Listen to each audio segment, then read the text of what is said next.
Buen día, buen día, buen día. Buen día, buen día. Así, buen día. Bueno, ¿cómo estás? Maravilloso. Bueno, vamos a tratar hoy de hacer una mezcla, doctor. ¿Sí? Como me gusta a mí, complejizar un poquito eh, los puntos de vista. Por supuesto que vamos a trabajar Ana Quiroga, ¿sí? Sobre la crítica de la vida cotidiana, así es el módulo. Luego vamos a trabajar Pichón Rivera, como veníamos trabajando con las áreas. Y como he agregado una cuarta área, que Pichón no la nombra, que es el área del decir, el área del discurso, me lleva irremediablemente a hablar de la cara, ¿sí? Con cada uno de los discursos que plantea la cara. Así que vamos a hacer un lindo libro tratando de entender un poco también el psicoanálisis social, ¿sí? Salir del psicoanálisis freudiano para hacer una lectura de todo ello. ¿Sí? Esto es muy importante porque cuando uno pregunta, por ejemplo, ¿qué es la conducta? Bueno, ustedes cuando me dicen, ¿no? Acá hay un tema que creo que es esencial en el sentido de qué estudia la psicología, ¿no? Que algo nosotros vimos en el primer año y aún es una pregunta como si es respuesta, ¿no? Objetiva. Entonces, para muchos estudia el comportamiento, para otros estudia la conducta, para nosotros estudia el alma. Voy a toser toda la casa. El tema de que estudie el alma es justamente racionalizado y justificado desde el mundo PSI, que es la 24ª letra del alfabeto griego, y que en realidad significa, o sea, es un ser alado, ¿no? Este símbolo, o este, ¿no? Que significa psiquis, que es un ser mitológico, por eso digo, es un ser alado, que venía cuando las personas estaban ya a punto de morir. En ese último aliento, entonces eran levantados por ese ser mitológico y lo llevaba a otra vida. Por eso me parece que el estudio del alma, entendido desde esta psicología, me parece que es interesante volver a pensar, ¿no? Porque cuando uno piensa en las definiciones de sujeto, sobre todo desde la psicología social, se encuentra con varios, por ejemplo, un sujeto producido y productor, un sujeto de necesidades, que solo las puede satisfacer socialmente. Eso habla mucho de la Quiroga. Un sujeto, sobre todo, en condiciones concretas de existencia, que lo determina, va a decir Pichón. También un sujeto producido por la praxis. Y dentro de este sujeto hay una clara diferencia, por lo menos en tres instancias de lo que es la psicología. La psicología, dicha como la psicología argentina, si se quiere, que en realidad la psicología argentina es el psicoanálisis occidental freudiano, por un lado, y por el otro lado, el psicoanálisis lacaniano. Es decir, cuando uno va a estudiar psicología a una universidad pública, estoy hablando, a lo largo y ancho de Argentina y de muchos países latinoamericanos, en realidad está estudiando psicoanálisis, o freudiano o lacaniano. Solamente en algunas universidades o escuelas que son de carácter privado, como la Universidad Católica y otras parecidas, universitas y demás, pueden tener una mirada cognitiva-conductual. Y después las escuelas de psicología social, ¿no? Por supuesto, que también tienen un fundamento psicoanalítico, aquellas que separan teóricamente fuerte, como la nuestra. Porque si no, el argumento va a pasar por la grupalidad, es decir, todos los 3 años, 4, tiene que ver con la grupalidad y los grupos operativos, que no está mal, sino que digamos que es un punto de vista bastante conservador, repetitivo, ¿sí? Y que esos heteros, como esquema conceptual y operativo, siguen siendo lo mismo que se planteaba en el 46, en el 65, en el 71, y no han sido modificadas. Y creo que el legado que yo nos deja es justamente, bueno, que toda esta teoría, así como Lacan hizo de Freud, debe ser resignificada según las demandas nuevas que tenemos, ¿no? Imagínense, qué sé yo, en el año 45, alguien que hacía cutting, ¿no? Que se cortaba. Lógicamente que iba a ser tomado como una fuerza instintiva de Thanos, es decir, un instinto de muerte, que pide se quiere matar. ¿Quién iba a decir que después nosotros lo podemos tomar como una forma de expresión? Porque el cuerpo habla, ¿no? Y aún así no nos ponemos de acuerdo. ¿Qué pasa, por ejemplo, con un consumo problemático? Hay muchos científicos, sobre todo de la psicología o de la sociología, que piensan que también es una manera de autoflagelación y una manera de morir. Y nosotros nos paramos ahí y decimos, tal vez sea una manera de vivir, como de vivir, y tal vez de vivir en extremo, tal vez de vivir aquello que no se puede vivir en una vida despierta. Entonces uno vive en esos minutos alucinado. No decimos ni que está bien ni que está mal, pero sí podemos hacer una clasificación de lo que es el consumo en una sociedad de consumo, ¿sí? Lo que es el exceso, como veníamos hablando, ¿no? El exceso de ese consumo hace que el consumo sea problemático. Es decir, que en la categorización de necesidades va primero el consumo, no va ni el trabajo, ni va la familia, ni va el tiempo libre. Todo el tiempo libre, trabajo y familia tiene que ser pasado por la primera categoría, que es el consumo propio. ¿Se entiende más o menos? Entonces, si la vida me permite seguir unos minutos más, pues bueno, ya en este momento. Y si muero no va a ser por instinto. O sea, uno quiere sobrevivir, quiere vivir. Lo que pasa es que la vida cotidiana es esto. Ojalá tomemos el trabajo, ¿no? Como decía Ana Freud, como si fuese la obtención de placer a través de un juego. Pero el trabajo también implica en esta sociedad capitalista y neoliberal que sea sinónimo de esclavitud, muchas veces. Lo cual conlleva a que los trabajos sean estresantes, ¿no? Esto lo puse mucho en funcionamiento yo con algunas teorías, teorías que son falaces, ¿no? O sea, hay una falacia detrás de las teorías que son armadas por técnicos de la capacidad de escritura. Por ejemplo, ¿quién ha inventado el acompañamiento terapéutico? Ustedes saben, dentro del acompañamiento terapéutico, básicamente se ha discriminado, o sea, se ha llegado al concepto y a la terminología de lo que son acompañantes, por ir discriminando algunos nombres, ¿no? Como en una primera etapa un amigo calificado, en una segunda un asistente terapéutico, ¿sí?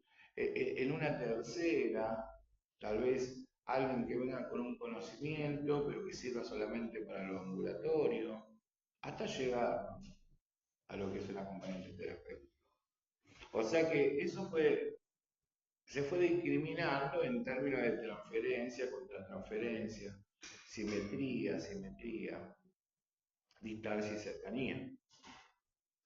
Sin embargo, todas las definiciones y conceptos de lo que es, por ejemplo, un acompañante terapéutico, tienen que ser entendidas en el proceso, porque vos no te podés decir, hola, ¿qué tal? Soy tu acompañante terapéutico, ¿no? ¿No ves mi ambo? Te marco una distancia. Ese pibe, esa piba, ya no se va a hacer como. O sea que tenés que ser un poco, jugar a ese juego de que soy tu amigo, ¿no? Tu amigo hoy que estoy calificado hasta para ser tu amigo, hasta para creer en tu delirio, ¿por qué no? Voy a salir, bueno, ese es el proceso. Y que puedo ser un asistente, pero el asistente no es el asistente que jugamos nosotros en la clínica, porque nosotros asistimos emocionalmente. También el asistente de las necesidades, ¿no? Entonces yo puedo llevarte una tacita de té, yo puedo darte la mano, pero en algún momento te voy a decir, no, escúchame, a ver si lo logras vos. Trabajar por la independencia, pero eso es un proceso hasta llegar a la definición de lo que es un acompañante, ¿no? Y me parece que la falacia, además de estos términos, vienen en lo que se confunde lo que es la subjetividad con el individuo. Ser subjetivo con lo individual. ¿Sí? Lo individual se remonta, digamos, al circular, ¿no? De uno. ¿Sí? Eso es un individuo. Ahora, vieron que en realidad se deja de hablar de individuo para hablar de subjetividad. Ahora, la subjetividad remite necesariamente a la definición de sujeto. Ahora, Freud nunca habló de sujeto, siempre habló de individuos y de masas. O sea, individuos versus lo colectivo, ¿no? Uno y varios. Ahora, la noción de sujeto, esta que yo le nombraba desde Pichón, hace que entremos entonces a poder definir lo que es la subjetividad. Y ahí nos damos cuenta que la subjetividad no es solamente lo individual, porque ¿qué es lo individual? Lo individual yo decía que es como si fuese la esencia, pero en realidad la esencia no nos permite, si uno cree en la esencia, el cambio, la mutabilidad. Entonces nosotros en la crítica de la vida cotidiana tenemos que decir, las esencias cambian, todo cambia. Y todo cambio debe de tener, para ser un cambio verdadero, una resistencia. Cuando ustedes estén en los conversatorios y uno diga, ya cambié, me siento súper bien, la verdad que vine a estar talado y hoy me voy con la capa de Superman. Te está mintiendo. Por eso yo decía, ¿no? Esto es mentira la verdad y un supuesto. Porque no hay una objetividad científica, pero cuando hablamos de la subjetividad, ustedes deben entender que pasa, vamos a decirlo así, ¿no? Que pasa por miradas. Entonces la subjetividad es la resultante de al menos, no, gracias, porque estoy, primero que no estoy tomando mate, no estoy tomando nada, ya no desayuno más, salvo algún huevo. Bien, proteína. Sí, claro. Y ahora que estoy como medio enfermo, que yo me voy a curar. ¿Viste? No, pero esto como bueno, ando y si no te secas ligero, son los cambios climáticos. La subjetividad tiene que ver como es la resultante, ¿sí? De lo intersubjetivo. Fíjense la palabra que estoy utilizando, lo inter. ¿Sí? ¿Inter de dónde viene? A ver, ¿qué les parece? De adentro, ¿no? Interior. Ahora vamos a la pregunta, ¿qué tiene cada uno interiormente? No me digan mariposa, que siempre hay algún boludo que lo dice. No, no tienen mariposa. Pero puede ser o no. Y bueno. Si no hicieron la digestión todavía, comen mariposa, sí, claro. Hoy en día no se sabe, ¿no? Claro. Tengo mariposas en el corazón, viste, qué sé yo. sé si estaríamos hablando de enamoramiento, o tendrías el corazón contaminado. Bueno, Tinder, ¿no? Entonces, ahora pongámosle la mirada. La subjetividad también es resultante de un proceso de intersubjetividad, es decir, lo que yo veo, lo que yo siento, lo que yo digo, que tengo adentro. Mi mirada sobre mí. Por ejemplo, cuando uno está enojado, vos ponete para el costado, así, porque hablando de mirada, yo sé que tenés esos ojos de dormida que recién te despertás, ¿no? Oh, oh, 400 kilómetros manejando. Oh. Y ustedes, sí, ustedes, porque estas siempre llegan tarde. No entremos en detalle. Aguanten las mujeres, depende de qué mujeres. Estas mujeres que manejan 400 kilómetros para llegar al horario, y no ustedes que vienen acá 5 cuadras y llegan tarde. No importa, no te preocupes que tu compañera de fondo acaba de llegar junto con vos. En realidad ella.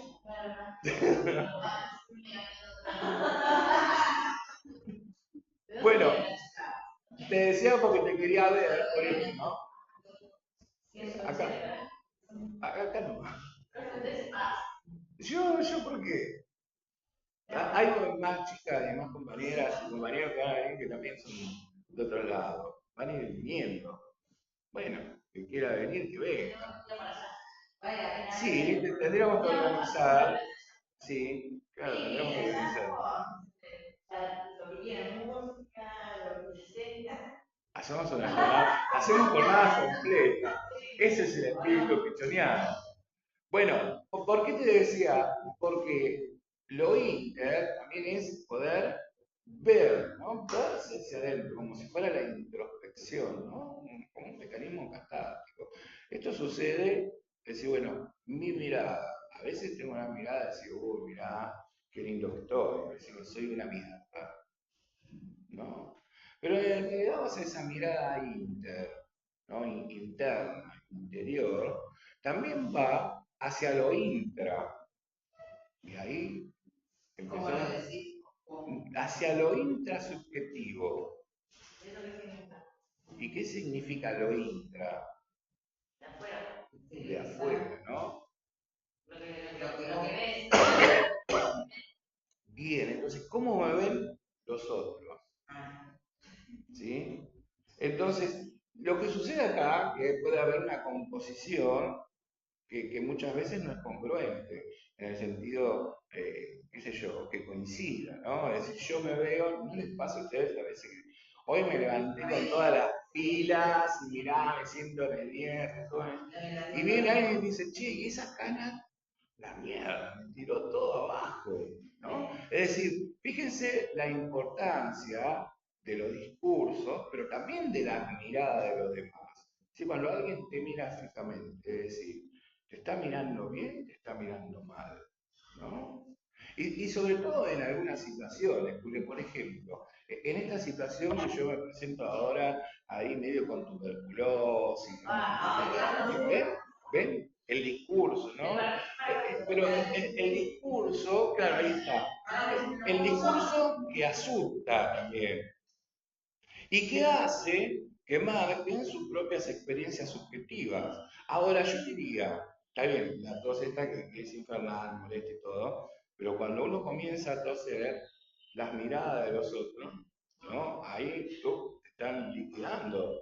Ahora, imagínense que yo diga, bueno, lo puedo controlar, pero vengo con un barbijo.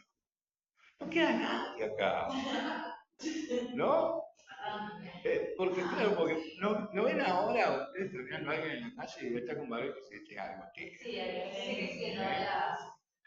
Sí, y bueno, es complicado. Pero yo en caso a veces porque yo no me contagiar nada, entonces, o sea, estaría casi a punto de ponerme el barbijo. Bueno, pero también, o sea, hay realidades que tratan de ser objetivas como esto. Por ejemplo, si yo no hubiese limpiado mi casa, o hubiese limpiado mi casa con un barbijo, no estaría de esta manera, ¿no?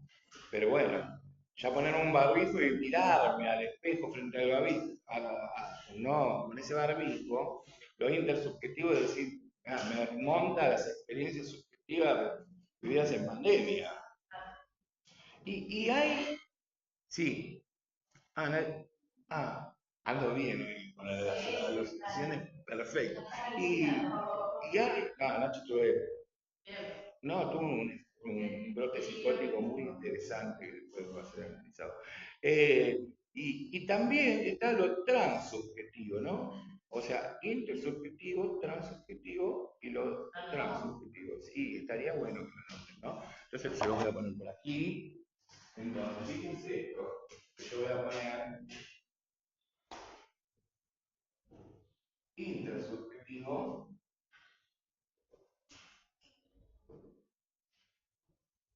intrasubjetivo, sí, transsubjetivo.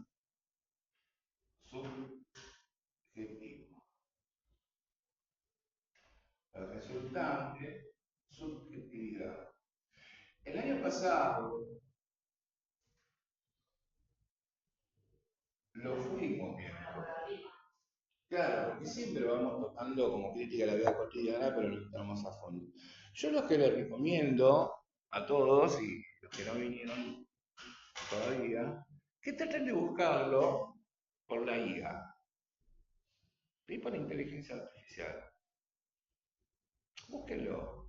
A ver qué significa lo inter, lo intra y lo trans.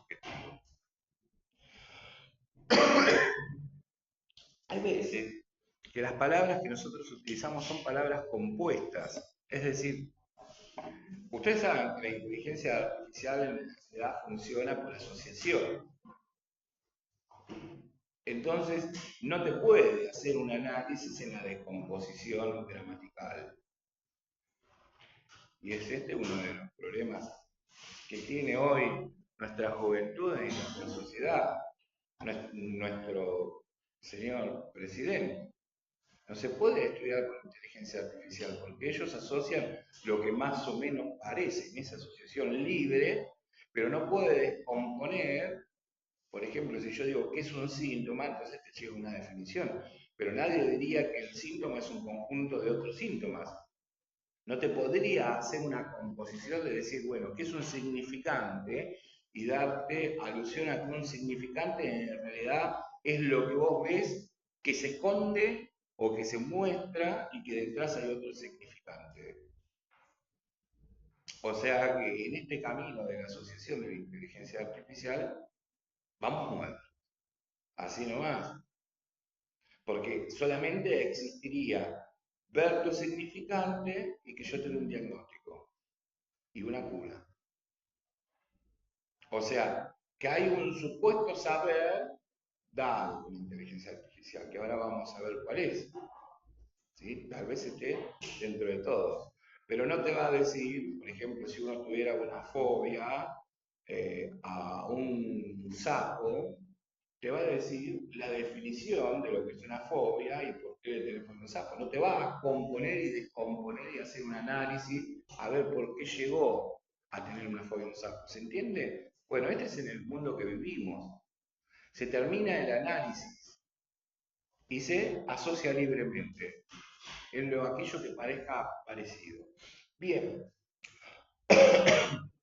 vamos un poquitito a lo cotidiano. En lo cotidiano, fíjense que voy a trabajar lo que es el trabajo, ¿sí? El trabajo, decía yo la semana pasada, tiene un poco que ver con esas cuestiones, ¿no? Cuestiones que son comunes. Cuando yo digo comunes, quiere decir común, ¿no? Que es para todo. Que hay como una especie de pacto como para la definición. Eso significa común.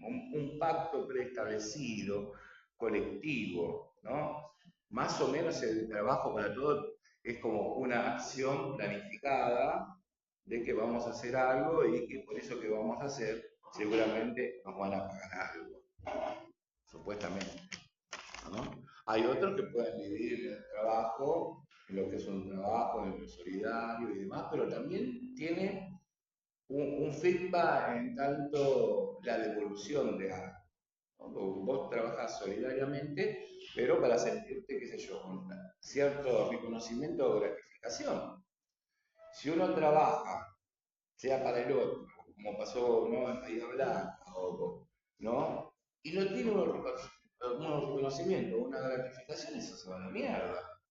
¿Se entiende lo que digo? O sea, el trabajo tiene que tener, o en el sistema que nosotros hablábamos, bastante machista, de necesidades, el trabajo debe de alcanzar para tener una vida honesta, digna.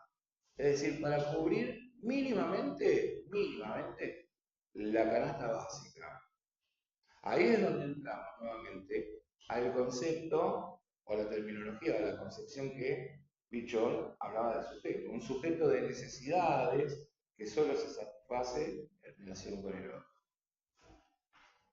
Ahora, si una canasta básica es de 700.000 pesos por mes, estoy hipotetizando, y un jubilado cobra en una básica mínima 300.000, ahí hay algo que no hay un reconocimiento de su trabajo, aunque no esté trabajando ahora, ¿no? Entonces, digo, la crítica a la vida cotidiana hace que por más que ustedes tengan una ideología libertaria, que no es tan libertaria, porque la libertad que el gobierno ofrece es esta libertad y no otra, no es libre ir caminando. Lo que pasa que la libertad, cuando se lleva al extremo, es decir, al libertinaje, sí o sí termina con el autoritarismo. Es decir, bueno, pueden hacer esto, pero esto no lo hacen. ¿Sí? Eh, y esto, digo, no solamente compromete la satisfacción de necesidades, sino el aspecto psicofísico de las personas. Porque uno comienza a desgastarse de todo, inclusive de ir a una marcha, de estar peleando siempre, ¿no? Y que no venga algo en donde a vos te favorezca. Entonces, digo, esta cuestión del trabajo claramente no está definido. Usted, para definir el trabajo, se tiene que parar en el modelo político y económico del momento. Por eso está contextualizado. Y yo lo que estoy haciendo, trato de sacarlo del contexto. Porque cuando se escribe esto, vamos a suponer en el 70, 71, y si fue antes, porque ya se venía con el régimen peronista, por ejemplo, estábamos en un tipo de sociedad en donde el trabajo era la fuente, un sujeto productor, o sea, que había laburo, ¿no? Que estaba el plan quinquenal, qué sé yo, de Perón, de la fabricación nacional, venía con un modelo ISI del 33, entonces había toda esta cuestión de la sustitución de importaciones. Luego en el 55 comienza, ¿no?, toda una movida política muy copia europea, de Francia sobre todo, comienza, ¿no?, la economía a mandar, y ya en el 70, ¿sí?, no se estabiliza la situación, sino que el laburo era distinto, ¿no? Uno trabajaba, pero estaba en una sociedad patriarcal, realmente, pero había trabajo, porque una de las funciones justamente del Estado era que el pibe, ya cuando terminaba la escuela, iba a ir a laburar. Y era clarito que el Estado aportaba, ¿no?, todas estas cuestiones, más el ingreso de todas las empresas extranjeras, las grandes marcas que conocemos hoy. Ahora, hoy la situación es distinta. Hoy es tan precario el trabajo que a ustedes le mienten diciendo que vos tenés que ser monotributista. ¿Aportar para qué? Porque vos antes decías, bueno, tampoco aporto, porque después me puedo jubilar, como que yo no se ha jubilado mi vieja, que no le llegó a los años, pero pagó su jubilación y después de ya no es más eso. Y hoy uno tiene que comenzar a aportar a los 18 años y no sabe qué va a pasar dentro de 30 años o 40 cuando se tenga que jubilar, ¿no? Entonces te hacen ser monotributista, como si fuese, no, yo estoy capacitado. Y ahí también hay un engaño, porque el monotributo es un aporte que vos das, pero sin tener beneficios básicamente. Porque después tenés beneficios, ¿no? De obras sociales y cosas así, que también se disparan. Y entonces el trabajo debe ser contextualizado. No podemos seguir hablando del trabajo que decía Alfredo Moffat. Fíjese el psicólogo social que decía Alfredo Moffat. Era el psicólogo social que trabajaba entre guerras. Entonces, por ejemplo, se fue a Vietnam, entraba a los hospitales, el psicólogo social, las problemáticas. Hoy no, porque a la gente hoy le interesa no el saber o el supuesto saber que uno puede tener, sino si tiene matrícula. ¿No? Y empezamos de nuevo con esto, que no es que me moleste, sino que muchos compañeros y compañeras que quieren estudiar psicología social entran a las redes sociales, no estudies psicología social, es una barbaridad, porque te va a servir para tu crecimiento personal, pero no te va a servir para trabajar. ¿Quién lo dice eso? E inclusive compañeros y compañeras, ¿no? Que son atacados de lo mismo que ellos pensaban, ciertas escuelas. Es que hay armas, pensando en Pichón, también en un vocabulario de batalla, hay técnicas, tácticas y estrategias que se utilizan para que ustedes no sean pensadores críticos. Demos vuelta la tortilla, ¿no? Entonces, ¿en qué se piensa? No estudie psicología social, anda a estudiar psicología, o sea, al individuo.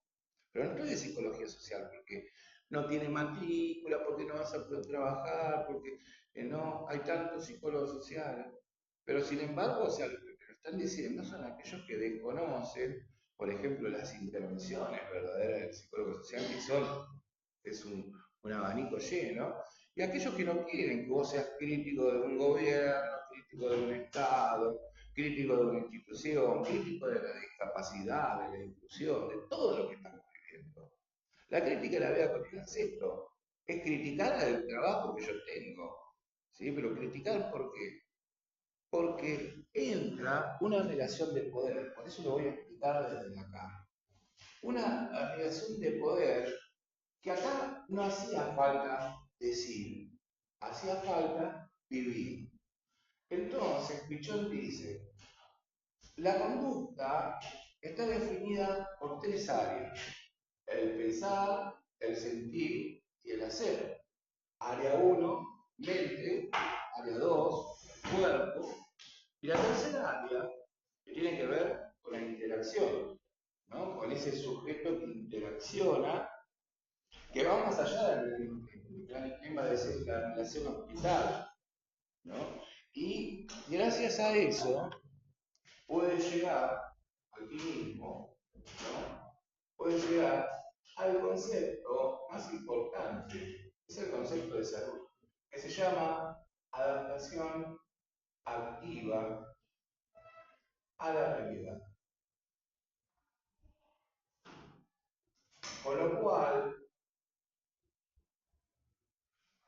entrecruza todas las definiciones de adaptación que se venía dando, ¿sí?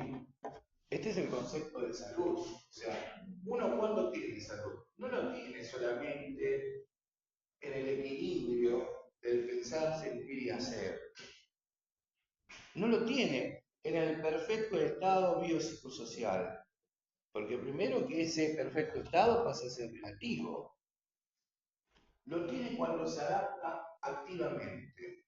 Y adaptarse activamente es altruístico de la vida cotidiana. ¿Se comprende esto? Por ejemplo, si yo voy a la calle y vos y toda la teoría de la inteligencia y del aprendizaje, y bien dicho, ¿no? Fíjense que se habla, vamos a por aquí, se habla de aprendizaje, que es diferente al aprendizaje. Porque esto supone una adaptación pasiva, esto es una adaptación activa. El aprendizaje que nosotros vimos por estos modelos, inclusive en los modelos anteriores sociales, pero los modelos que en sí son modelos pedagógicos, es la fuerza de los estímulos externos, es decir, del ambiente sobre la persona. Imagínense estas aulas llenas de pibes, ¿sí? Bien, ahora traten de hacerme esta cuenta.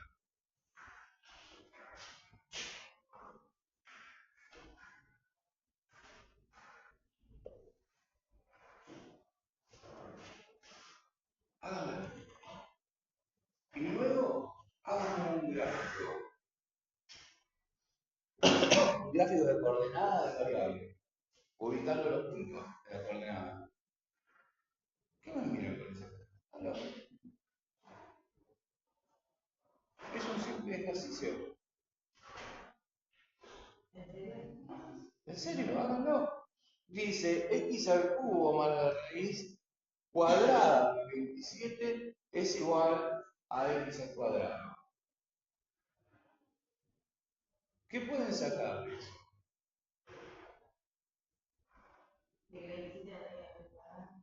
¿No tiene?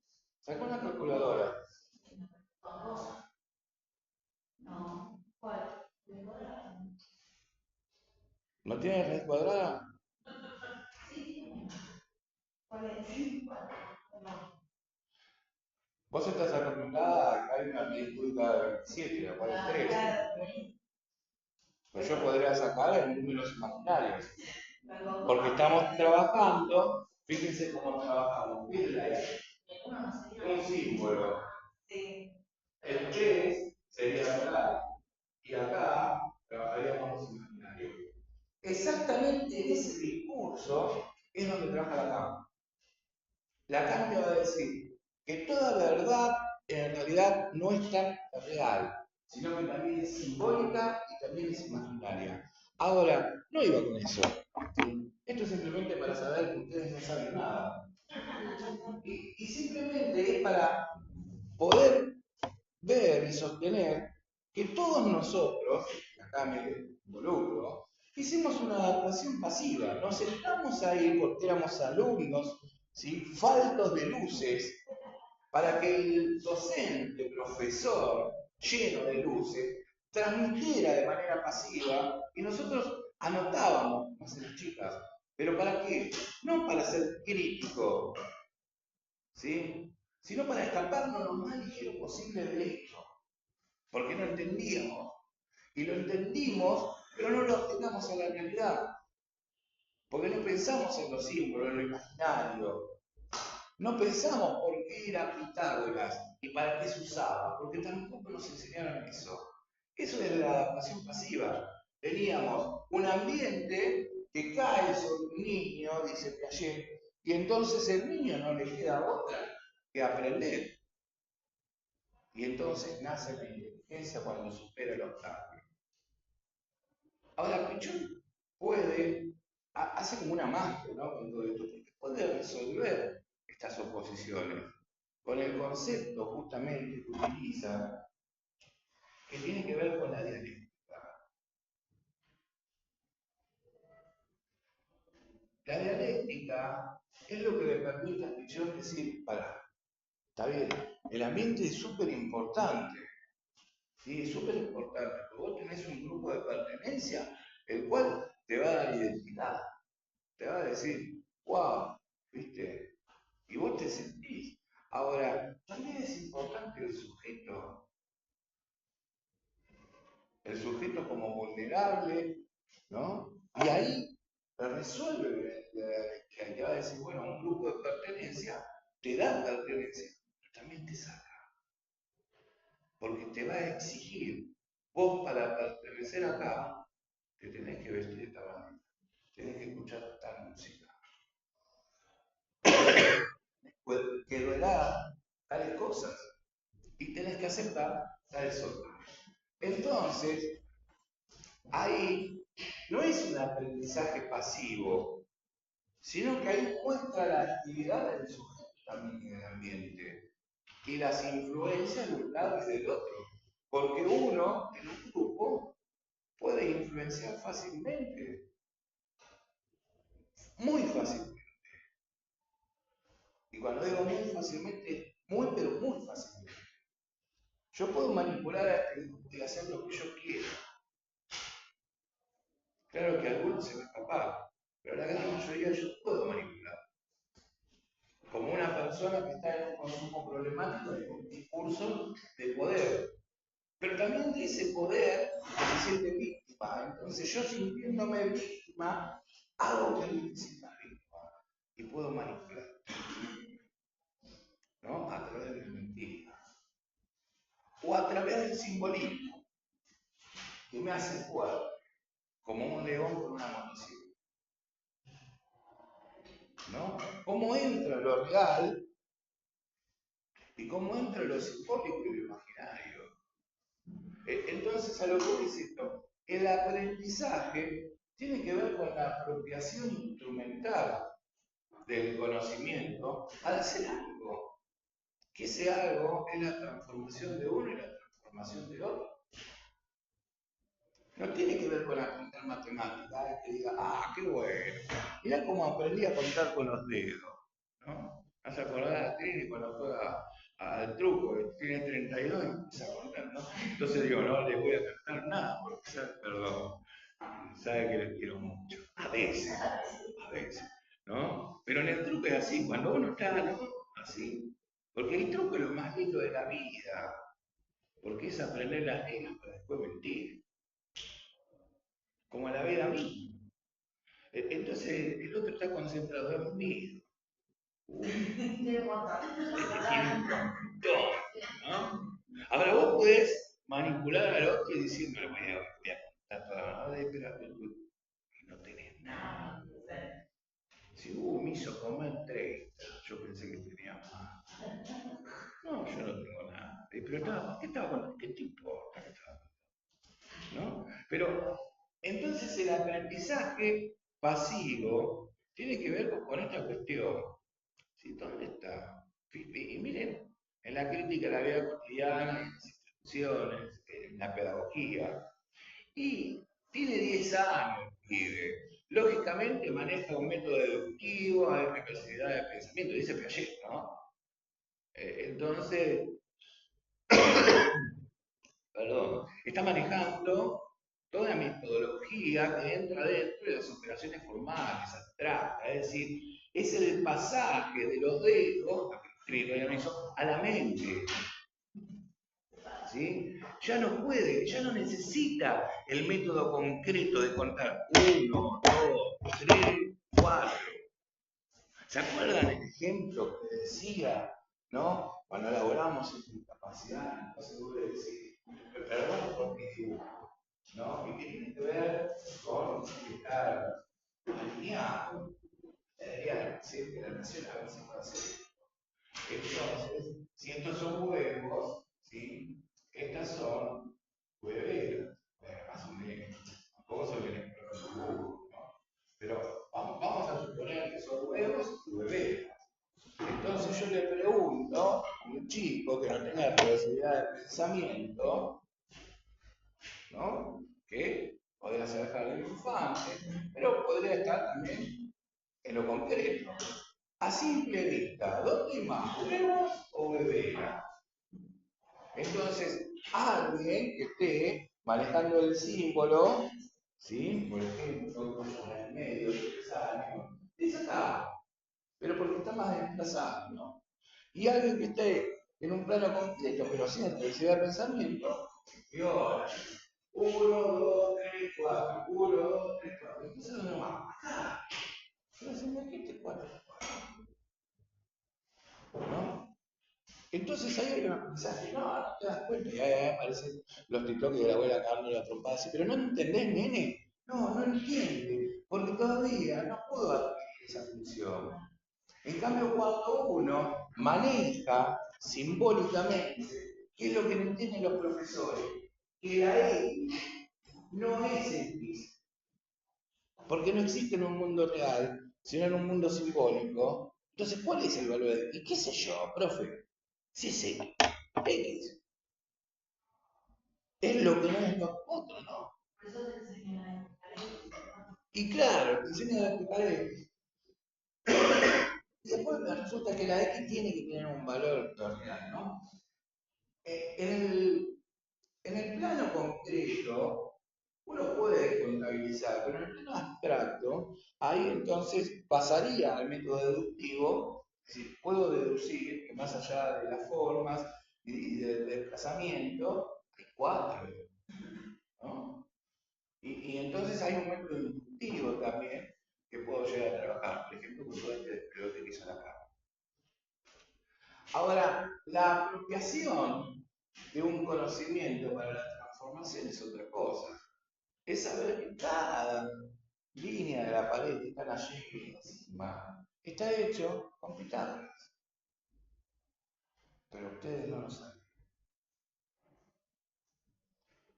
Porque el sistema fue corrupto en el sentido de la pedagogía.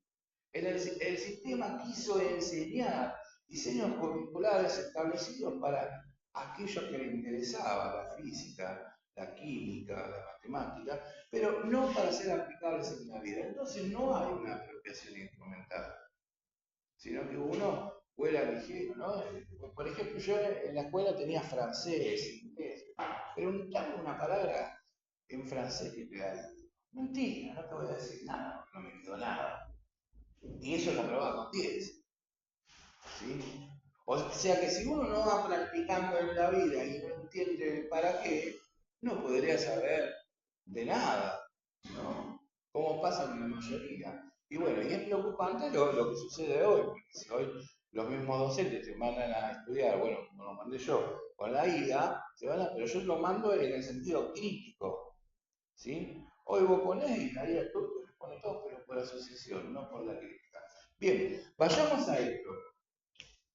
Entonces, el trabajo tiene que ser definido en tanto contextualizado.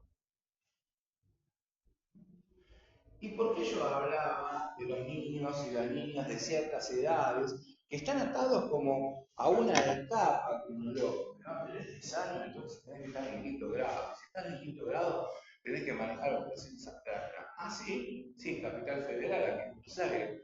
Hablame de un colegio, por ejemplo, que quede en San Juan, en el medio de Granada. En los pibes del Chaco, donde vivía Pichón, que tenía aquí en Balsa, que todavía sigue yendo en Balsa. Capaz que ese pibe tenga un aprendizaje de cómo hacer una balsa y uno de la ciudad, no. Pero tal vez no llegue a matemática. Entonces el coeficiente intelectual del pibe va a ser bajo. Para el señor presidente, ¿sí? Va a ser un imbécil o va a ser un tarado. ¿Sí?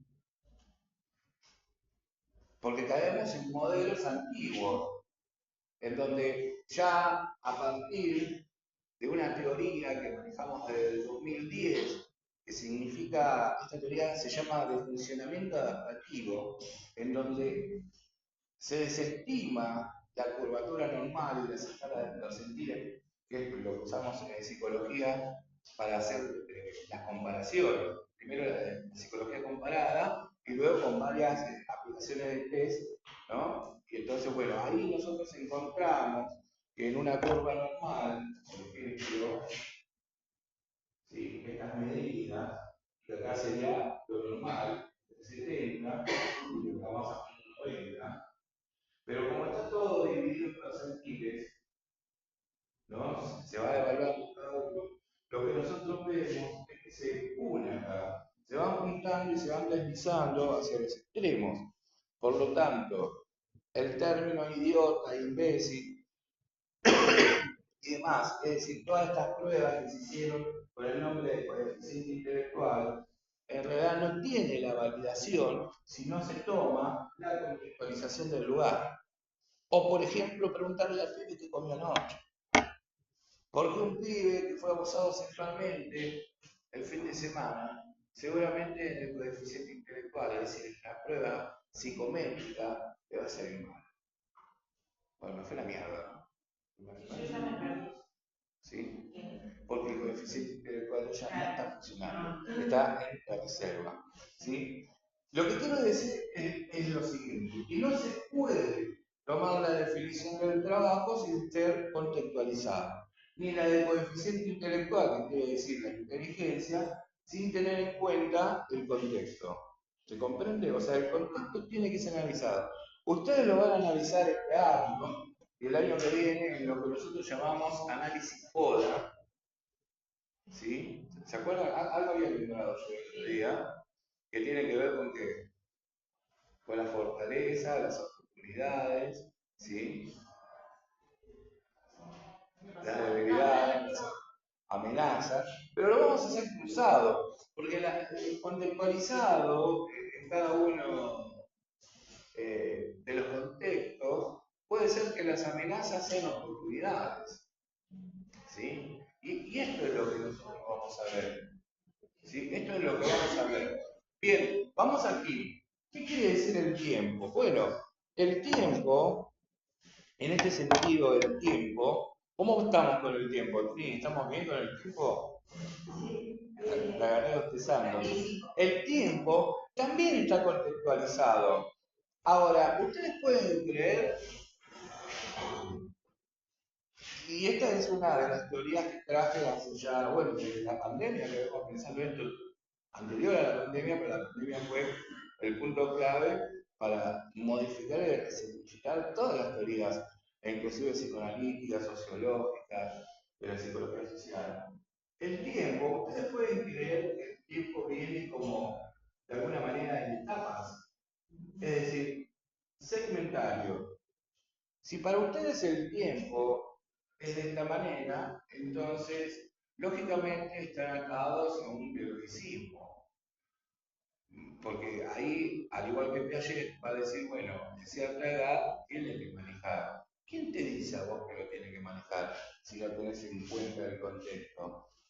¿Sí? Nosotros decimos, bueno, aquí, en Buenos Aires, en determinado contexto, de 0 a 3 años nos damos cuenta, por ejemplo, si presenta o no alguna discapacidad, porque son etapas, mal llamadas etapas, que presentan señales, por ejemplo, un autismo, ¿no? Entonces son etapas claras de señales. Pero sin embargo, cuando hablamos de la contextualización, el tiempo está dado en fases. Es decir, es posible que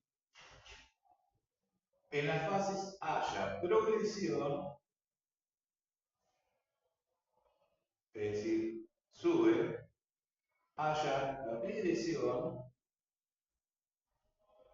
es decir, vuela, o haya fijación, es decir, se estanque. Esto lo vemos en A. Un niño, podríamos decir, de las características mal llamadas normales, crece, se desarrolla, madura, y sin embargo, o sea, ahí hizo una progresión. Y tal vez cuando está llegando a la adolescencia, ¡tum!, se fijó. Pero no solamente se fijó, sino que comienza a chuparse los dedos, sino que comienza a tener conductas regresivas. ¿Se va a entender cómo se llama?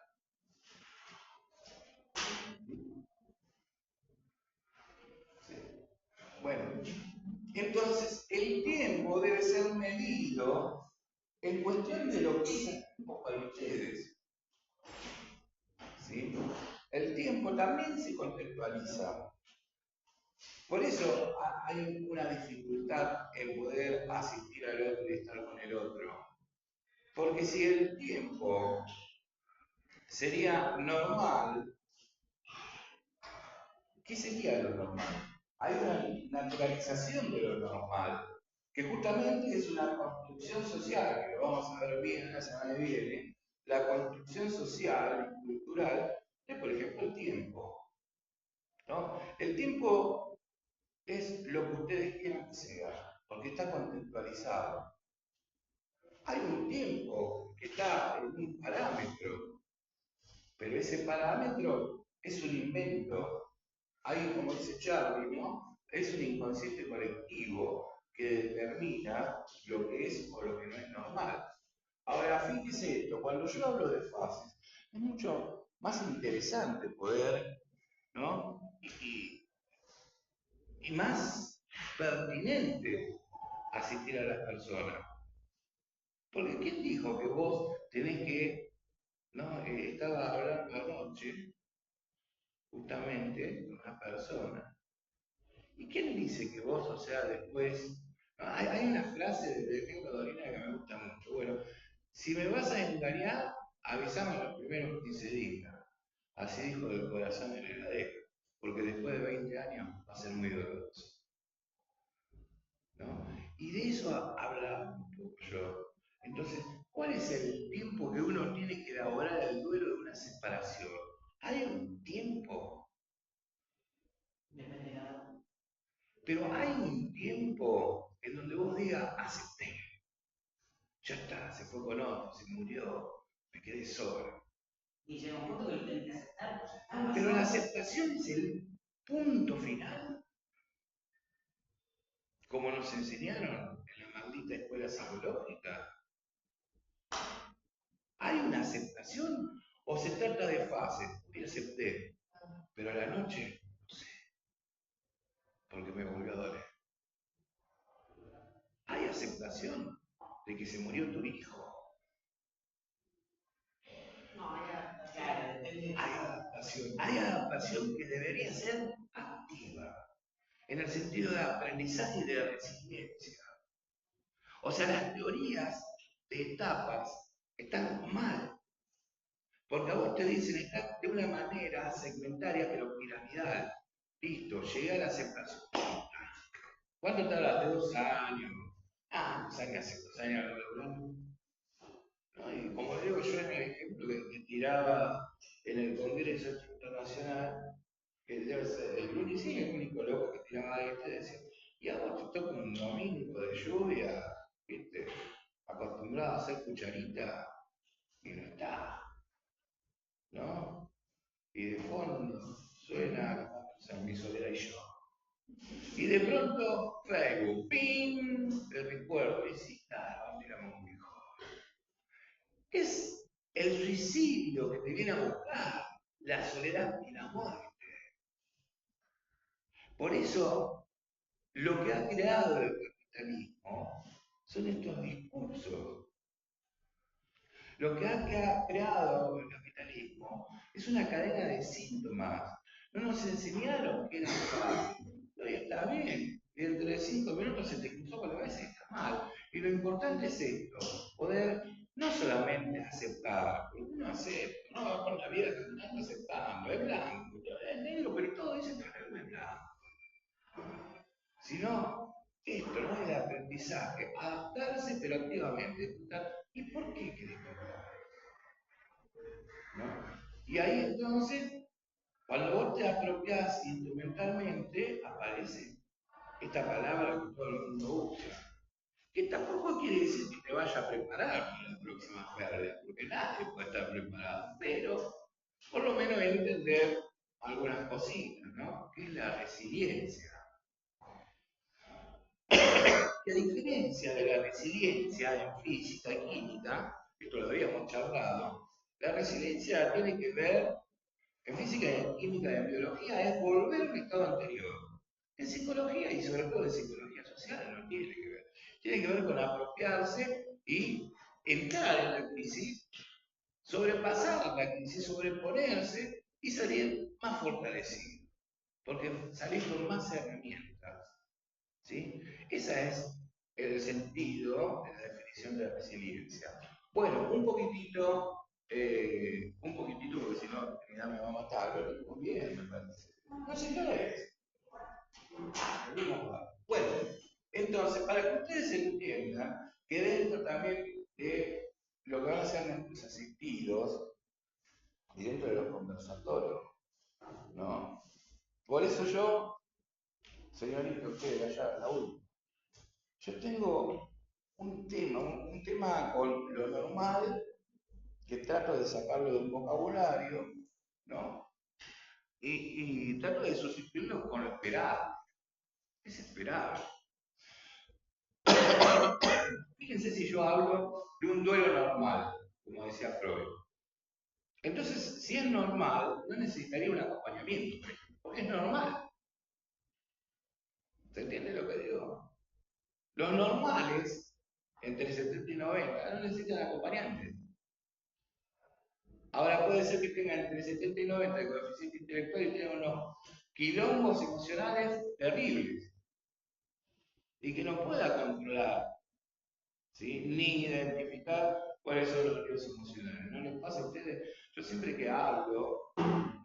Con algunos asistidos, les digo, el gran problema que tenemos los intelectuales, ustedes, es que no sabemos ni expresar, ni identificar, ni controlar nuestras emociones. Algunos se sienten identificados con esto. Es un problema. ¿Eh? No sé cómo es para la noche. Me ha pasado, acompañamos un tiempo con amor, como ven chicos, de miles de problemas. Y me tocó una mujer adolescente que no se quiere con el papá, por ejemplo, de violencia, de todo tipo. Y yo no, no, boluda. No, boluda, pero sé que no puedo hacer eso, porque no la estaba terminando de contener. O sea, no sé, me estaba involucrando muchísimo porque bueno, eso lo vas a aprender. Claro, ¿sí? Pero también, o sea, esto, ¿no? De aquel que va pensando en la vida y siendo crítico, sin embargo, una de las mayores debilidades que tenemos es identificar nuestros problemas, es decir, ¿no? Viene a pedir consejos, nosotros nos damos, pero escuchamos, y somos grandes universitarios en el discurso, de poder explicar, no, pero ¿sabes qué pasa? Que las parejas son así, a vos te va a parecer otro. ¿No? Entonces pasan estas cuestiones y sépanlo que les va a pasar. Sépanlo. Porque uno podría decir, no, ustedes tienen que ser el ejemplo. Yo no soy ejemplo de nadie. ¿Sí? El famoso algo que yo digo, pero no. Claro. Y además, una cosa, acá hablando en esta relación, es estar en función, aunque es muy difícil el psicólogo y la psicóloga social que salga de la función, ¿no? Pero otra cosa es la vida personal, ¿no? Entonces llega un momento, es decir, me pasó acá, por ejemplo, en algún bar de esta maldita ciudad, que te lleva, esta ciudad de Mar del Plata para mí, yo soy marplatense, es una ciudad hecha por el diablo, por eso tenemos tanto, ¿no? 6 cuadras, tenemos una plaza, ¿no? Son bien hechas. Y entonces, claro, yo el docente respetado. ¿Cómo vas a estar bailando arriba de una caja de sonido a las 4 de la mañana borracho? Y que alguien te saque foto. Tú, expulsado, ¿no? El propio paraíso. Y esto tiene que ver, o sea, que bueno, yo traté de hablar con la institución, no para que no me eche, para que me eche. ¿Por qué va a seguir siendo igual? Porque es mi vida personal. ¿Sí? Está bien, uno no tiene que tratar de exponerse, pero bueno, hoy en día todos nos exponemos a algo, ¿no? Pero desde ahí a dar consejos, yo digo, nunca den un consejo, porque para dar consejos es una locura. Están las abuelas y las madres, tenés que hacer esto, aunque sea no lo de, pero... Entonces nunca damos consejos.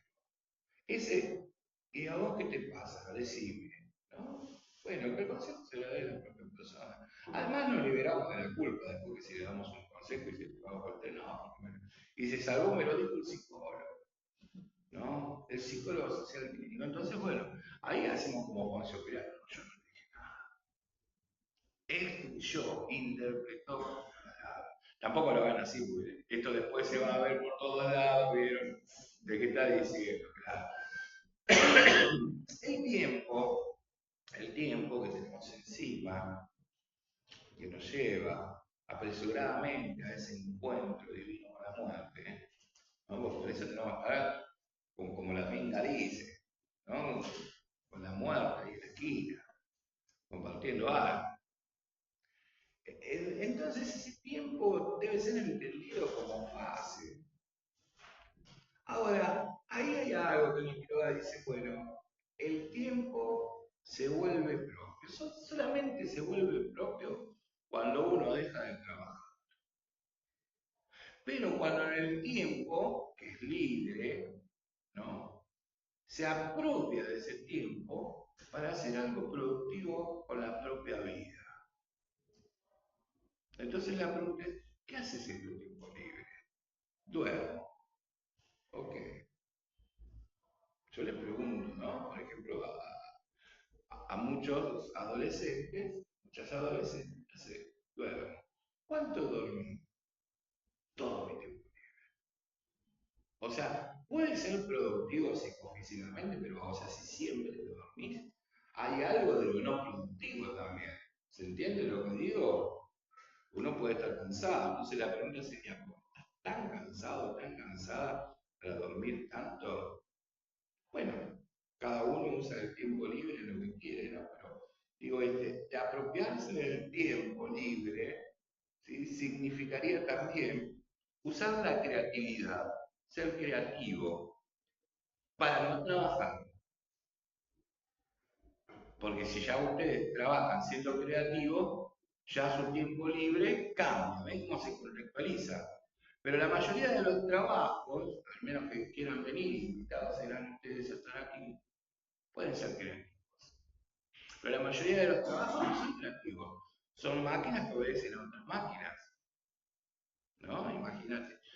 Bueno, hoy vieron que la productividad parece la creatividad está para ver quién hace mejor el asado, o cuál es el corte, ¿no? Todo es comida, pero en realidad también son esclavos de cierto sistema.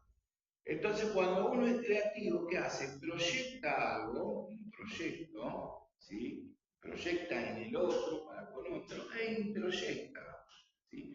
Y eso permite, tal vez que el trabajo, que era de alguna manera puesto en un discurso, ¿sí? En el discurso del amo y del esclavo, a decirle acá, pueda transformarse, eso siniestro pueda transformarse en algo maravilloso.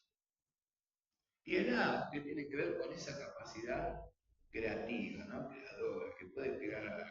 Ahora, vayamos a esto. ¿Hasta ahí venimos bien? ¿Sí? Después cuando lo escuches, esta modificación que hice aquí es porque Pichón, como yo dije, bueno, la psicología no se sabe si el comportamiento, la conducta, en realidad ahí hay una controversia, porque si ustedes buscan lo que es el comportamiento, te dice a gran escala, y la conducta es aquello que de alguna manera, por eso el conductismo, lo definía como lo empíricamente observable, que tiene que ver con la psicología experimental y el conductismo, como dije, de estímulo-respuesta, ciertos estímulos y otras. ¿Sí? Ahora, Pichón dice, bueno, ciertos estímulos, ciertas respuestas, nos lleva a una definición de interacción y precisamente la interacción nos lleva de vínculo. Entonces él pone mente, área 1, cuerpo, área 2 y área 3, que tiene que ver con la relación del ambiente. En ese sentido, pensar, sentir y hacer, decía yo la clase pasada, como si fuera un concepto contextualizado como alquímico, ¿no? Como el equilibrio. Sin embargo, yo le agrego algo que desde el psicoanálisis me es valioso para pensar o para ver qué piensa el otro, para ver qué siente y qué hace. Y le pongo un área, el área 4, que es el área del discurso, es decir, qué es lo que dice y cómo lo dice y en qué tiempo lo dice. Porque no es lo mismo la persona, por ejemplo, que está en la proyección y te dice, tal vez yo sea así porque mis viejos fueron así conmigo. O sea, lógicamente, él justifica su presente, ¿sí? Por la proyección de su pasado, ¿no? Entonces, la proyección no es solamente del proyecto a futuro, sino que puede estar proyectando algo de su pasado, que son sus huellas métricas.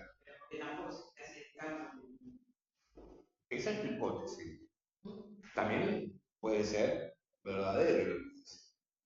Pero vos que tenés que analizar es el tiempo. Entonces vos como le decís, no le cortás su proyección. ¿Y por qué me decís esto ahora? ¿Para qué? Para que haya una contradicción en el área 4 del discurso.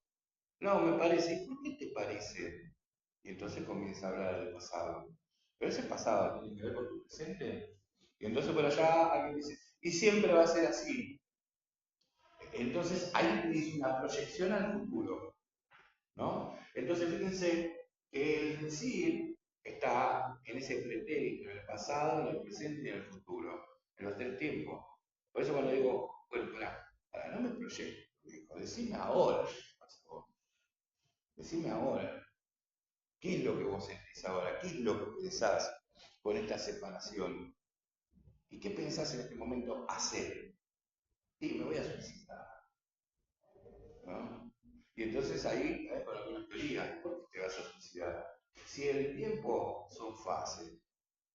No, pero ya hace 2 años que vivo así, porque seguramente viene equivocada con la teoría. ¿Se entiende lo que digo? Que ahí es donde nosotros también ponemos dentro del discurso algún saber.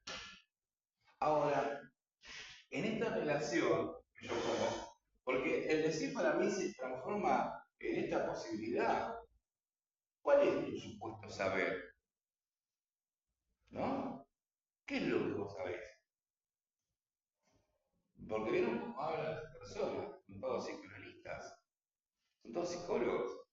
Aunque crean en la magia negra, también son psicólogos. ¿Sí? No, porque a mí me pasa esto, porque mi viejo siempre. No, ahí está, el mismo ejemplo. ¿Cuál es tu supuesto saber? ¿Y por qué es un supuesto? ¿Por qué es un saber? Por eso, en el módulo yo les puse mentira a la verdad. Porque detrás de ese significante, ¿qué quiere decir? Esto que decís vos, ¿quiere justificar sus acciones del presente por lo que ha vivido en el pasado? ¿No? Porque partiendo de esa base, todos nosotros tenemos unos flores de quilombo, pero siempre vamos a culpar a nuestro pasado. Nunca logramos una deconstrucción para decir, bueno, sí, yo fui esta mierda que viví porque es lo que produjeron nosotros, pero esto es culpa mía. ¿No? Porque mi viejo, bueno, cagó tantas que yo la cagué, pero a mí. ¿No sabes por qué te cagué, mi amor? Porque mi viejo me enseñó eso. Yo mami no lo entendía, pero es así. A la escuela, no, te tuve que cagar porque yo aprendí eso. Fue mi escuela. Entonces, ¿dónde está el propio pensar sentir y hacer? Yo entiendo que uno es lo que han hecho de los otros, pero en algún momento vos sos culpable de lo tuyo. Y si no lo sos, entonces quiere decir que ese vínculo introyectado que tenés con tu hijo es patológico. Porque nunca te pudiste despegar de esa relación simbiótica.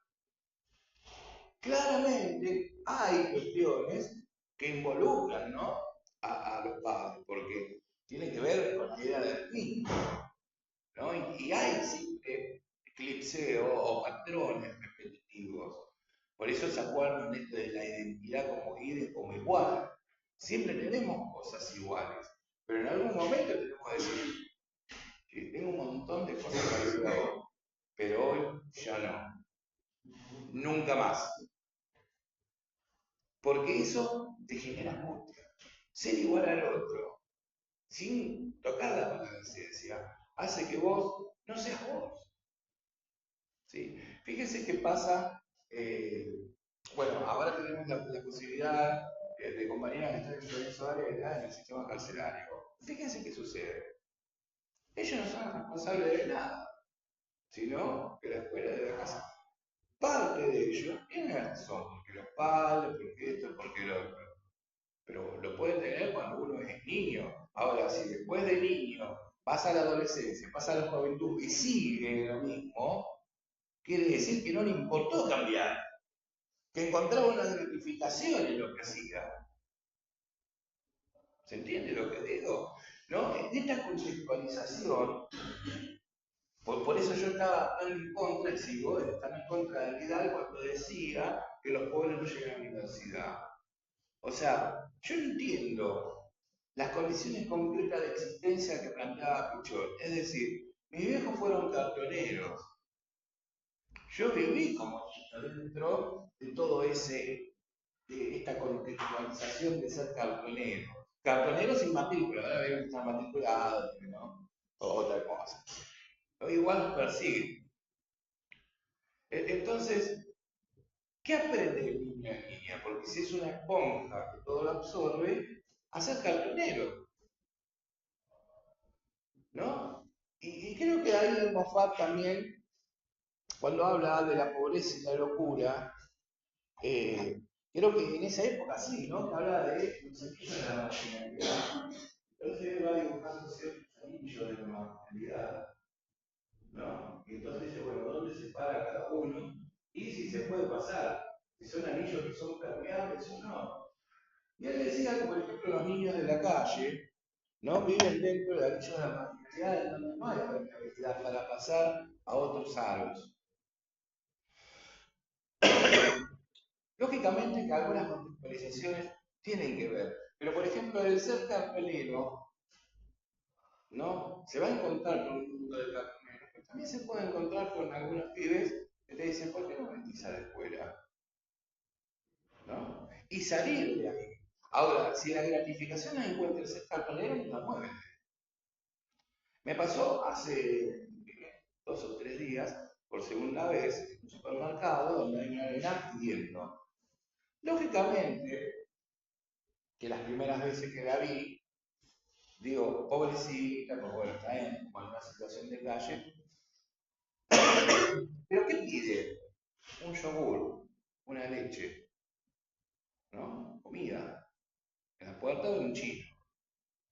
Es muy interesante lo que me sucedió. Entonces, las primeras veces, las 2 veces, le compré un yogur, le compré una leche, hasta que después, por este bendito y maldito pichón, dije, esta es una técnica táctica de estrategia. Porque no te vas conforme con la leche, sino que le das 5 más. Entonces, antes de ayer, porque a la gente cuando yo le voy a poner en crisis quiere decir sujeto en situación. Como decía el ponerlo en situación. Ayer la tuve que poner, antes de ayer, en situación. Y la primera pregunta que le digo es, ¿qué es lo que quieres? La leche. ¿Dónde está tu mamá? ¿Cómo es tu familia? Voy a jugar a que soy un investigador privado, porque necesito esos datos. Porque lógicamente no quiere la leche. Y lógicamente que lo que ella vive es eso, pero a la vez ve cómo está mi hija o ve otros, no quiere parecerle a esto. Entonces, ¿hasta qué punto está cerrada la visualización de ser o de tener otras oportunidades? Bueno, ahí viene algunos discursos, como por ejemplo el discurso del amo. ¿Sí? Y con esto quiero cerrar. Dentro del decir y ese supuesto saber, Lacan plantea que hay 4 tipos de discursos. Por eso plantearía que nuestros conversatorios tienen que tener mucho cuidado porque si no, no sería posible. El primer discurso es el discurso del amo, que es este que está aquí. Como ven, acá tienen un sujeto 1, yo ahora se lo voy a dar el ficha. No es necesario que aprendan esto tal cual, simplemente que sepan que hay 4 discursos y no caer en ninguno de ellos. ¿Sí? Hay un sujeto, o sea que el sujeto 1, que conlleva al sujeto 2, paralelamente este sujeto se dice que está agarrado. ¿Sí? O sea, es como para nosotros decimos, bueno, ese sujeto está echado, ¿no? Y que lleva a un significante. Pero más allá de este quilombo que suena ilógico, ¿no? Piénselo no desde la matemática, sino desde la semiótica. Son símbolos, ¿no? Este sujeto agarrado, uno siempre está agarrado al lenguaje, al decir. ¿Sí? Y ahí hay una diferencia entre Pichón, Freud y Lacan. Freud va a decir que uno es un sujeto, no le dice que es un sujeto, pero un ser humano, pero es un sujeto sujetado al deseo. ¿Sí? Pichón va a decir que uno es un sujeto sujetado a la necesidad.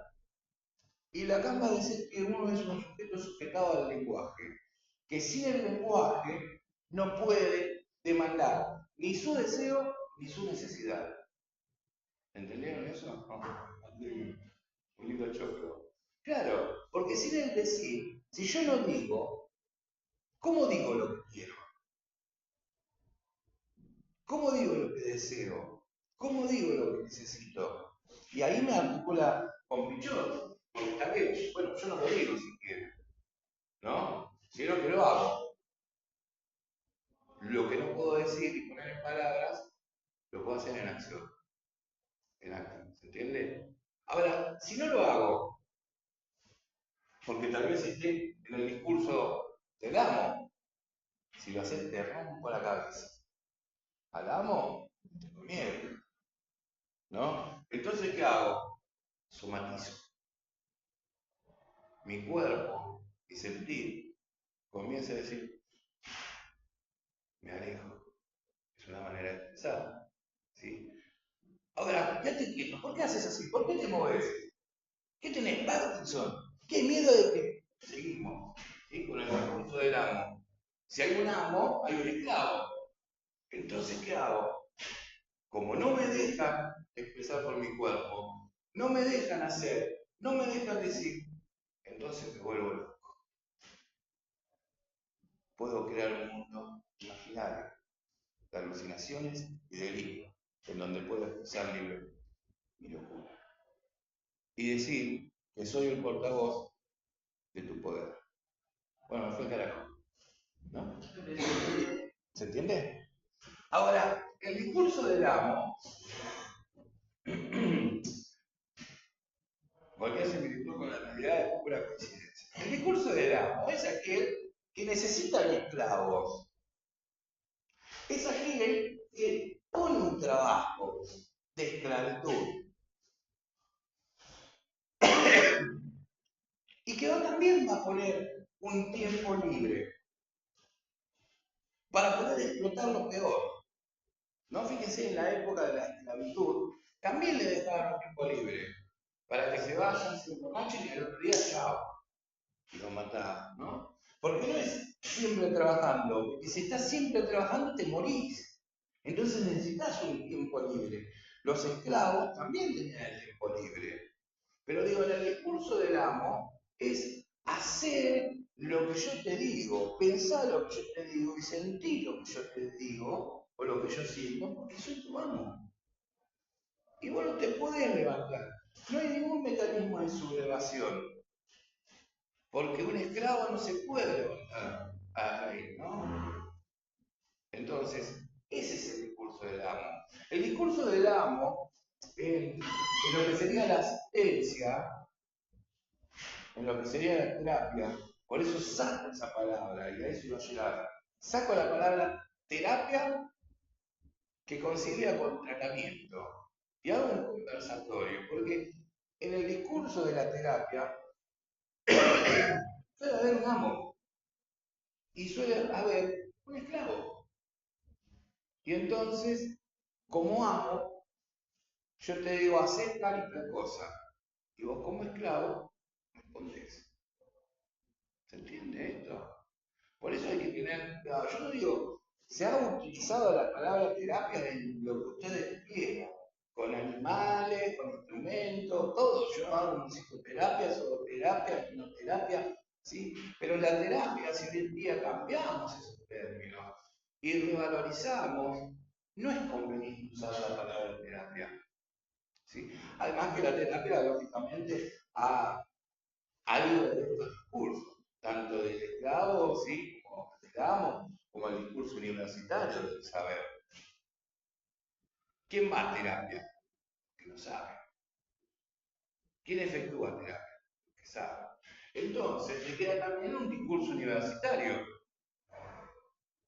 Andá y hacer 5 flexiones de brazo. ¿Por qué? Porque ahí está el consejero, ¿no? El discurso que dice acá el universitario es aquel que tiene el poder, ¿no? Es cuando vamos básicamente a un médico. Y vos le preguntás, doctor, ¿qué tengo? Y esperás que el universitario te diga, ¿Entendés?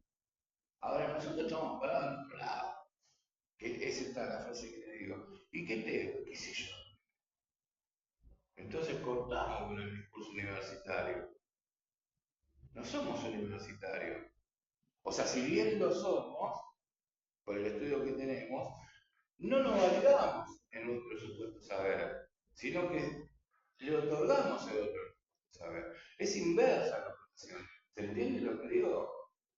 Ahora, yo que estoy en un espacio de covisión también, y todo esto que fue explicado, tal vez fue explicado más bajo, hoy yo me encuentro que los psicólogos sociales clínicos, y sobre todo psicólogas sociales clínicos, porque son la mayoría mujeres, dan desde el consejo. Una cosa es lo que se llama terapia cognitivo-conductual, que uno puede hacer ciertas pruebas durante la semana. Entonces, bueno, acordate 5 momentos buenos de felicidad que pasaste y 5 momentos malos y anotá, ¿no? Ahí nosotros tenemos la justificación que lo ponemos en tarea. Bueno, lo ponemos en tarea para que la persona pueda hacer algo, que pueda pensar introspectivamente, que pueda pensar, sentir, hacer, y que la próxima vez que venga nos diga. ¿Ven cómo entra todo? Fíjense cómo vamos avanzando por ustedes, porque esto de tercero no lo sabe. Pero ven cómo entra todo. Entonces la persona piensa, ¿no? Hace mecanismo catártico, introspectivo, siente, porque uno cuando piensa, ¿no? Que comienza a sentir. O sea, es la reminiscencia, ¿no? De vivir. Y comienza a hacer. Y cuando viene con nosotros, nos dice. Ahora puede ser que la persona, no tuve tiempo. Pero esa es la maldita excusa de ahora, capitalista. No tuve tiempo en mandar un mensaje. No todo el día boludeando con el teléfono en la mano. ¿No les pasa? ¿O no escucharon eso? No, me olvidé de mandar un mensaje. Lo estaba por hacer. Justito, pero. ¿Das un mes? Bueno. Y entonces, el discurso universitario es este, ¿no? El discurso, por ejemplo, es. La voy a nombrar en nombre, ya se va. Veo que está grabando. Ahí está, el profesor. Hola, profesor. Querido profesor. El discurso universitario es que tiene comunidad. El corto va a ser que te pegue. ¿Alguno tiene cambio de impresión? ¿De cuánto? De peso. Hasta la altura del mes. No, a cualquier altura del mes. Acuérdense que el tiempo es una construcción social. Hola, Juanito. Ah, bueno, querés. ¿Alguno tiene cambio de 100.000 pesos? Y si siguen aumentando los billetes, claro. Estamos en una época de virtualidad, de billeteras virtuales. No hay efectivo. Mejor porque se emiten más billetes, no se gasta. Bueno, entonces. ¿Ya? ¿Sí? Bueno, junten todos para comprar las escuelas secundarias, algo así. Así estamos. Bueno, entonces, imagínense, mirá lo que es esto, Jorge, mirá lo que es una hora.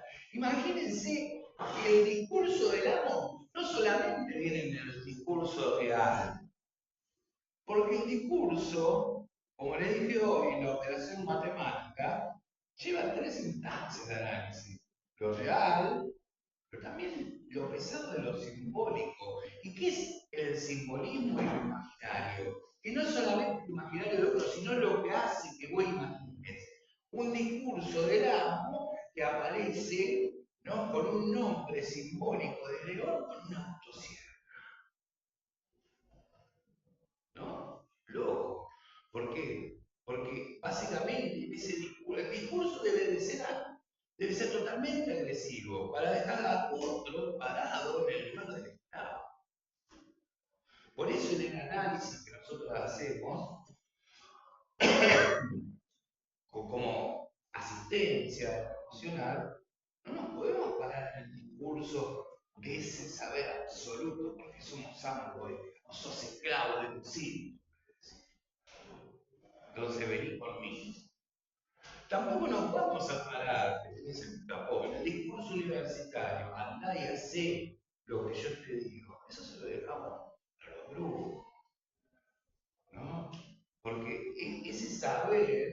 no podemos nosotros relacionarnos por encima, porque marca una simetría. Si nosotros estamos diciendo de base la cercanía óptima para poder tener una distancia operativa, ¿cómo voy a ir desde mi saber? La respuesta más obvia acá es, ¿y qué tengo, doctor? ¿Qué sé yo, lo que vos tenés? Vos sos el que tienes que saber. Aunque sé que me vas a mentir. No se lo vamos a decir, pero ya lo sabemos. Ahora, Lacan también puede decir que estos conversatorios, por ejemplo, cuando hay demasiada cercanía, tenemos que tener cuidado. Esto es un poco histérico, tiene que ver con el síntoma, ¿no? Es decir, que efectúe el síntoma, que se haga presente, que emerja. Y le tenemos que dar el tiempo y el espacio. ¿Cómo hacemos esto? Y bueno, escuchando la resistencia, los mecanismos del principio, que se presente el síntoma como conjunto de síntomas, no apurado, ¿sí?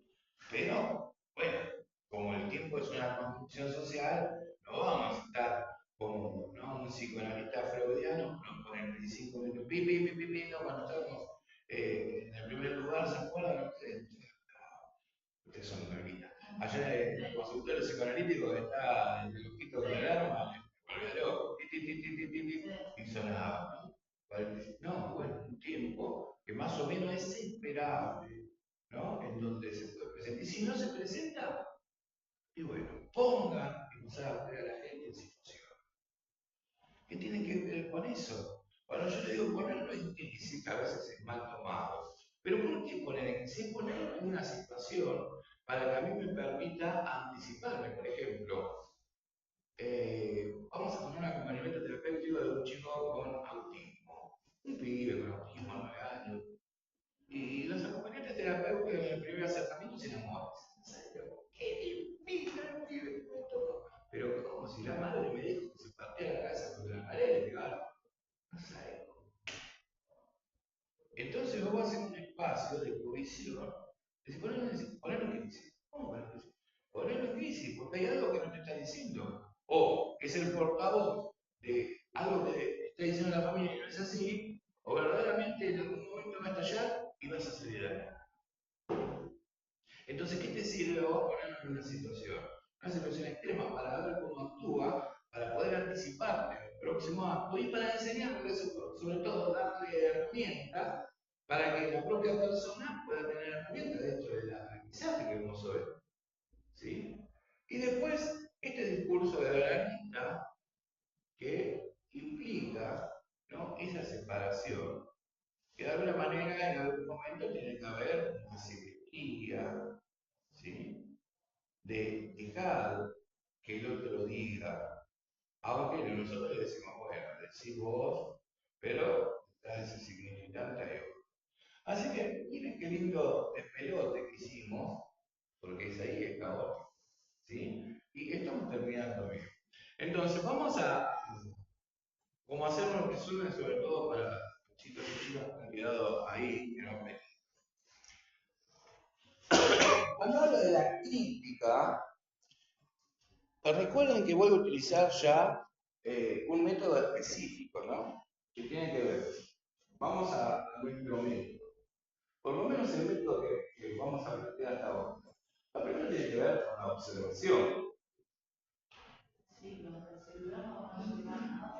Bueno, ahora sí. La observación. Una observación, ¿sí?, que ya dijimos la diferencia entre la identidad y observar un poquito más detenidamente de aquello que no solamente es explícito, la observación también de aquello que está por venir, no a priori, en el sentido del implícito, desde ahí el coinvertido, desde ahí, si ustedes quieren, el esquema de Leibniz, ¿sí?, y desde ahí también la simulación de un esquema de la primera tópica. Observación. Acá dijimos que iba a ser crítica. La crítica tiene que ver con estas cuestiones. Bueno, a ver, vamos a plantearnos por qué se naturalizan las cosas. Obsérvalo. Ana Quiroga, que viene, esta época, hablan del trabajo, del tiempo libre. Estamos hablando del mismo contexto esto de ahora. ¿En qué discurso estamos hablando? ¿No? En esto. Si nosotros no tenemos en cuenta lo contextualizado, la crítica tiene que ver con esto, ¿no? Ser crítico y ser autocrítico de las cosas que están sucediendo, territorialmente, contextualizado. Esto que decimos, volvemos, hay una medición, un modelo pedagógico, ¿no? Medido en escala de percentiles, comparado, de dejar de hablar de una adaptación o un funcionamiento adaptativo para pasar a la naturalización de lo normal, y si no sos normal, con cierto coeficiente intelectual, sos un imbécil, un idiota. O sea, analizamos. Y si hay una regresión epistemológica en todo esto, ¿qué se esconde por debajo? ¿O ustedes se creen que un gobierno, ¿no? O médicos que replantean una vuelta un modelo médico hegemónico del año 2030 no tienen un significado por debajo? ¿Qué será? ¿La exclusión? ¿Será abrir manicomios y alejar a los locos? ¿Será abrir más centros de discapacidad? Eso es el crítico, ¿no? Ser crítico es romper la naturalización de por qué todo se da. Ahora, al hacer una observación crítica, lógicamente, también vamos a hacer un análisis.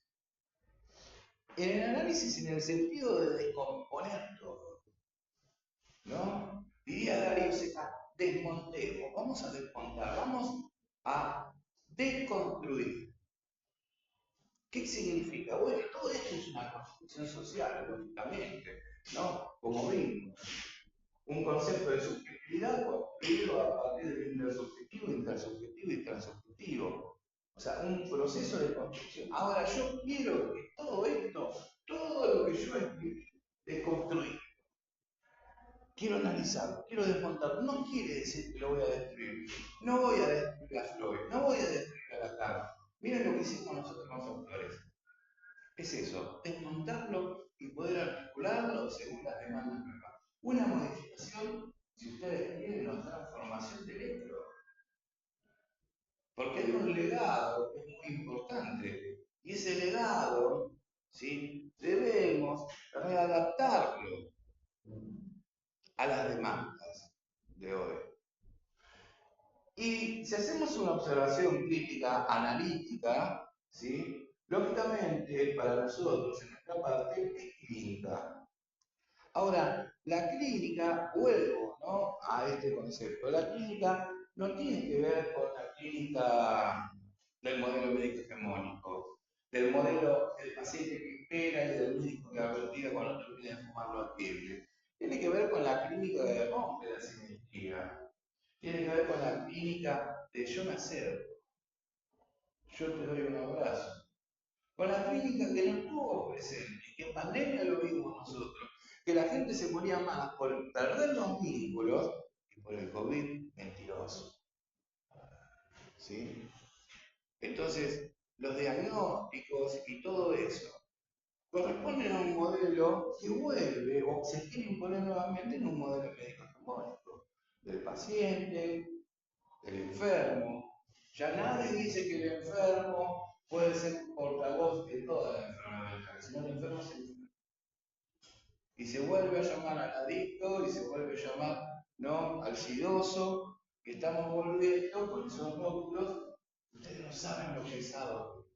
Más, preguntaría si alguna vez alguien se pudo sacar ese rótulo de ser discapacitado, porque le enseñan en un modelo de discurso universitario a que se presente y diga, hola, yo tengo la condición que me va a acompañar toda la vida de ser autónomo.